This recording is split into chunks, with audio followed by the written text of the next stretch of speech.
চেকখন মোক দিছে হয়, খালি চেকখন মই নিজৰ কাৰণে নলওঁ।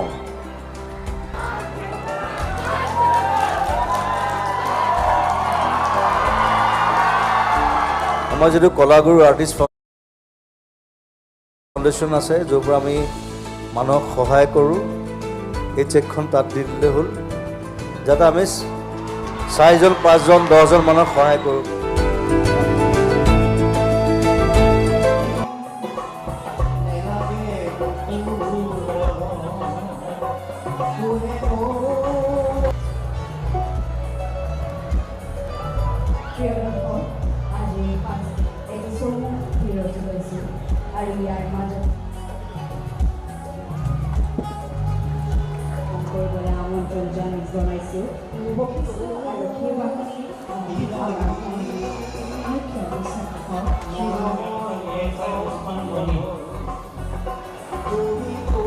ভিডিঅ'টো যদি মানুহলোকে চালে প্লিজ চেনেলটো ছাবস্ক্ৰাইব কৰিবলৈ নাপাহৰিব।